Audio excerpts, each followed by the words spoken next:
Krajnji cilj je da svako od nas ima samo jedan račun putem kojeg se upravlja svim transakcijama. I ovaj se račun više ne bi trebao nalaziti kod poslovne banke, već kod središnje banke. Pozadina ovog plana je sljedeća. Digitalni novac središnje banke može se programirati, a budući da središnje banke ni od kuda mogu stvoriti neograničen novac, moglo bi se zapravo na ovaj način uvesti negativne kamatne stope bez uništavanja sustava. Ponuda novaca morala se neprestano povećati tijekom prošlih 14 godina, a kamatne stope su se morale stalno smanjivati, čime je sustav bio sve nestabilniji. Ovaj čin očaja uzrokovan je činjenicom da je sustav kojem digitalni financijski kompleks duguje svoje postojanje ne može više održati na životu prethodnim sredstvima. Neposredno prije kraja već se suočio s globalnom financijskom krizom 2007-2008. godine. Da tada vlade nisu mobilizirali ogromne količine novca poreznih obveznika i uputile središnje banke da iz ničega stvore ogromne količine novca, sustav bi se do tada srušio. Spašavanje je međutim bilo samo privremeno. Ponuda novaca morala se neprestano povećati tijekom prošlih 14 godina, a kamatne stope su se morale stalno smanjivati, čime je sustav bio sve nestabilniji. Toliko toga ide ispod radara, mi u medijima ništa ne saznamo, ali stvarno apsolutno ništa. Svaki financijski kolaps se zapravo odgodi, to se dešava, jer svaki put su se spuštale kamatne stope i ubrizgavale su se ne milijarde, nego bilijune su se počeli ubrizgavati u sustav. Evo vam parcijalni odgovor što se tiče inflacije i zašto imamo inflaciju, a ne zbog rata u Ukrajini kak se nama priča preko mainstream medija. Zapravo naša ekonomija je na umjetnom disanju. Drži se nešto na životu što je zapravo klinički mrtvo. To je činjenica, a o tome se ne želi pričati, jer bi onda ispala koja kakva panika na ovom svijetu. Svako daljnje odgađanje zahtijevalo bi smanjenje kamatnih stopa na negativno područje, čime bi se uništila osnova postojećeg bankovnog sustava, a banke ne mogu dugoročno živjeti s negativnim kamatnim stopama. Drugim riječima, neće biti daljnje kašnjenja sa dosad primjenjivanim sredstvima. U trenutnoj situaciji u sustav možete unijeti samo bilijune i bilijune, ali s posljedicom da se i onako snažan rast inflacije dodatno potakne i pretvori u hiperinflaciju. Situacija u kojoj se nalazi digitalni financijski kompleks alternativa je između konačnog kolapsa s jedne strane i hiperinflacije s druge strane, odnosno potpune devalvacije novca. To znači da smo povijesno došli do točke u kojoj digitalni financijski kompleks ima samo izbor između dva različita oblika kolapsa u okviru postojećeg sustava. Dakle, pa što onda oni učine? U ovoj situaciji je sasvim očito da je donešena odluka u korist novog sustava i dvostruke strategije za njegovu instalaciju.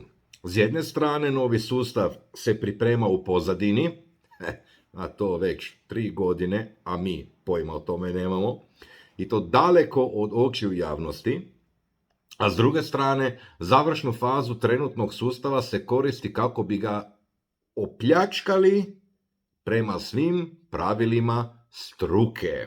A to je upravo to što mi doživljavamo. Namjerno uništavanje svjetskog gospodarstva u isključivu svrhu samoobogaćenja putem digitalnog financijskog kompleksa, u istovremenu pripremu novog sustava od strane središnjih banaka u suradnji sa IT grupacijama. I već znamo kako bi trebao izgledati ovaj novi sustav. Radi se o potpunom ukidanju gotovine i banaka u njihovom prijašnjem obliku, te uvođenju digitalnog novca središnje banke, CBDC, kao što sam najavio ili rekao prije. Krajnji cilj je da svako od nas ima samo jedan račun putem kojeg se upravlja svim transakcijama. I ovaj se račun više ne bi trebao nalaziti kod poslovne banke, već kod središnje banke. Pozadina ovog plana je sljedeća. Digitalni novac središnje banke može se programirati, a budući da središnje banke ni od kuda mogu stvoriti neograničen novac, moglo bi se zapravo na ovaj način uvesti negativne kamatne stope bez uništavanja sustava. No to nikako nije jedina kvaliteta koju novac digitalne središnje banke posjeduje. To bi državi omogućilo nadzor svih transakcija, dodijelio nam različite porezne stope i nametnulo nam pojedinačne kazne. Država bi mogla djelomično vezati novac za datum isteka i prisiliti nas da trošimo određene iznose u određenom razdoblju. Ovo, ljudi moji, je živi horor scenarij. Jer mi fakat idemo u taj smjer, guraju nas u taj smjer i to rade na neprimjetan način. Ljudi to ne kuže šta se dešava okolo njih. Pazi sad malo to. Dakle, taj CBDC, on će omogućiti da trošimo i za određene stvari. Dakle, ako imam preko tjelesne težine i meni se sustavno kaže, ok, ti ne smiješ konzumirati tjesteninu, ne smiješ konzumirati ovo, ono i tak dalje, to se može sve preko aplikacije rješavati, ljudi moji. Dakle, ti ideš u dućan, hoćeš nešto kupiti i na kraju na kasi ne možeš to platiti iz razloga jer je ta aplikacija tak programirana vezano za tebe kao osoba i ne da ti da ti kupiš to, ne da ti da to platiš. Vrlo jednostavno. Iznad svega, država bi jednostavnim klikom miša mogla svakog od nas odsjeći iz svih tokova plaćanja i tako i financijski eliminirati. Sjetite se samo za vrijeme pandemije što se događalo u Kanadi. Prevoznici išli protestirati protiv mjera vezano za za tu navodnu pandemiju. Šta su njima napravili? Pa njima su smrznuli bankovne račune, nisu mogli više funkcionirati. Živjela demokracija. Tako da digitalni novac središnje banke bio bi najmoćniji mehanizam društvenog upravljanja koji je postojao u ljudskoj povijesti i tako ni više ni manje nego dovršetak sveobuhvatne diktature koju je donio novac. Međutim, ova cijela priča ima jedan veliki problem, a to je očekivani otpor stanovništva. Može se za sigurnošću pretpostaviti da veliki dio ljudi neće prihvatiti ovaj oblik obespravljanja, odnosno uvođenja novca digitalne središnje banke. Došlo bi do velikih nemira i upravo je taj problem očito naveo digitalni financijski kompleks da preokrene proces uvođenja ovog novca.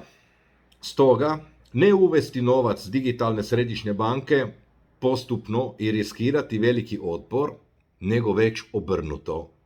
Dakle, voditi društvo u kaos i predstaviti novac digitalne središnje banke kao rješenje za sve probleme, naime u obliku univerzalnog temeljnog dohotka ili primanja. Ako mislite da je ovo teorija zavjere izvučena iz zraka, preporučujem vam da još jednom pogledate ono što smo doživjeli u proteklih 3 godine. Katastrofalna i nepopravljiva zdravstvena, ekonomska i financijska šteta nanešena je pod izlikom borbe protiv bolesti. Ljudi, daj probudite se već jednom.